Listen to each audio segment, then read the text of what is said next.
Hello दोस्तों। क्या आपने कभी महसूस किया है कि कुछ लोग जो आपकी ही उम्र के हैं या आपसे भी छोटे हैं, वे आपसे ज्यादा पैसे कैसे अर्न कर रहे हैं? इन कुछ लोगों की लिस्ट में आपके पुराने फ्रेंड्स, रिलेटिव्स या फेमस पर्सनालिटीज भी हो सकते हैं। गूगल में इन फेमस पर्सनालिटीज की एक लंबी लिस्ट आपको मिल सकती है। ऐसा इसलिए होता है क्योंकि ये लोग एक प्रॉपर पैटर्न को फॉलो करते हैं, जो कि ऑथर जॉर्ज सैमुअल क्लैसन अपनी book the richest man in Babylon में हमें बताते हैं। बेबीलोन की सभ्यता आज से 8000 साल पुरानी है। एक सूखा, वीरान, बंजर शहर कैसे कम रिसोर्सेस का इस्तेमाल करके अपने समय का सबसे अमीर शहर बना, इस बुक में बताया गया है। उस समय बेबीलोन में एक चैरिट बनाने वाला आदमी रहता था। उसका नाम था बंसीर। बंसीर उस समय बहुत उदास था क्योंकि उसके सपने तो बहुत बड़े थे। उसे बहुत बड़ा अमीर आदमी बनना था।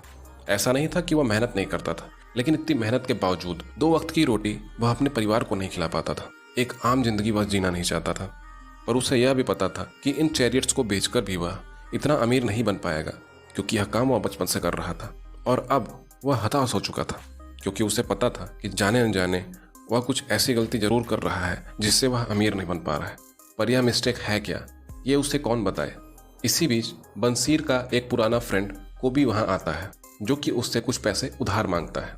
बंसीर अपने लाइफ में चल रही प्रॉब्लम्स के बारे में कोबी को बताता है। कोबी अपने एक पुराने फ्रेंड अरकत की बात करता है, जो कि उस समय बेबीलोन का सबसे अमीर आदमी था। कोबी और बंसीर ये डिसाइड करते हैं कि क्यों ना अरकत के पास चलकर ही उसकी अमीरी का रीज़न उससे पूछ लें। उसी दिन वो दोनों अरकत के पास जाते हैं, जो कि अपनी अमीरी और उदारता के कारण बहुत फेमस था। वह खुले हाथ से पैसे खर्च करता था, फिर भी उसकी वेल्थ लगातार बढ़ती जा रही थी। जब कोबी और बंसीर अरकत के दरबार पर पहुंचे तो उन्होंने देखा कि अरकत के कुछ पुराने फ्रेंड्स अरकत से कुछ बातचीत कर रहे हैं। वे कह रहे हैं कि तुम सबसे अच्छे कपड़े पहनते हो अरकत, सबसे अच्छा खाना खाते हो, अपने परिवार के लिए खूब खर्च करते हो। लेकिन एक समय ऐसा था जब हम लोग एक ही स्कूल में पढ़ते थे। तुम ना तो खेल कूद में ही अच्छे थे और ना ही पढ़ाई में आगे थे, बिल्कुल एवरेज स्टूडेंट थे। तो तुम आज इतने पैसे कैसे अर्न कर रहे हो? तुम जरूर बहुत लकी होगे। इस पर अरकत ने अपने पुराने फ्रेंड से कहा कि इसका रीज़न यह है कि तुमने वेल्थ क्रिएट करने के नियम को समझा नहीं। अरकत अपनी कहानी बताता है कि कैसे उसने जवानी के समय में ही यह रियलाइज़ किया कि पैसों से हम अपनी सारी विश पूरी कर सकते हैं, और उसने यह डिसाइड किया कि वह अपने हिस्से की सारी खुशी खुद खरीदेगा, खुद हासिल करेगा, बजाय इसके कि वह अमीर लोगों की ग्रोथ को देखकर उससे जले। एक नॉर्मल गरीब व्यापारी का लड़का होने की वजह से उसने डिसाइड किया कि अगर उसे अमीर बनना है तो उसे 2 चीज़ों की ज़रूरत पड़ेगी। एक है टाइम और दूसरा नॉलेज। टाइम तो उसके पास था, पर नॉलेज के लिए एक अच्छा टीचर ना मिल पाने की वजह से उसने यह डिसाइड किया कि तब तक वह कुछ काम करेगा जब तक कि उसे कोई अच्छा टीचर ना मिल जाए जो उसे यह बताए कि अमीर कैसे बनते हैं। इसलिए उसने रिकॉर्ड रूम में मिट्टी के टैबलेट्स में लिखने का काम करना शुरू किया। सालों साल मेहनत के बावजूद वह पैसा नहीं इकट्ठा कर पाया, पर उसने कभी हार नहीं मानी। एक दिन एक साहूकार अल्गेमिस से उसकी मुलाकात हुई। अरकत ने अल्गेमिस से अमीर बनने का राज पूछा।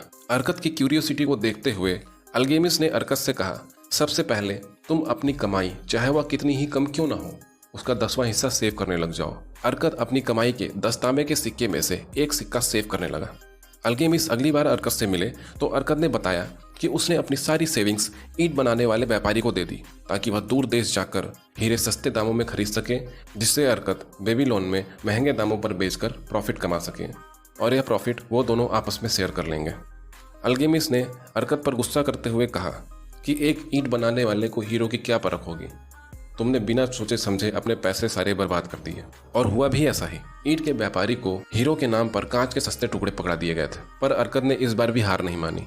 उसने फिर से पैसे बचाना स्टार्ट कर दिया। इस बार अल्गेमिस आए तो अरकत ने उन्हें बताया कि उसने अपनी सेविंग्स ढाल बनाने वाले को ब्याज पर दे दी है, और जो ब्याज उससे मिलता है उस ब्याज से वह अच्छे कपड़े, अच्छे खाने और अपने कुछ शौक पूरे करने में खर्च कर देता है।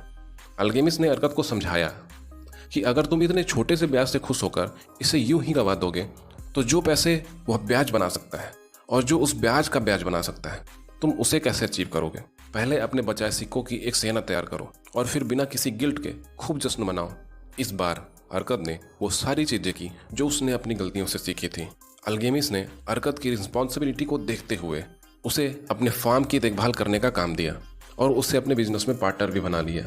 देखते ही देखते अरकत अपनी मेहनत और अपनी काबिलियत से बेबीलोन का सबसे अमीर आदमी बन गया। इससे हमें 3 लेसन सीखने को मिलते हैं। पहला, अपनी इनकम का हमें कुछ पार्ट हमेशा सेव करना चाहिए। दूसरा, एडवाइस सिर्फ उन्हीं से लेनी चाहिए जिन्हें अपने काम में एक्सपीरियंस हो। और तीसरा, अपनी सेविंग्स को खुद के लिए काम कराना सीखना चाहिए। थैंक यू दोस्तों, मेरे साथ इस वीडियो में बने रहने के लिए। मैं जल्द ही इस बुक की चैप्टर वाइज समरी अपलोड करने वाला हूँ, जिससे आप कुछ ही मिनटों में हर चैप्टर्स को बारीकी से समझ। तब तक के लिए थैंक यू।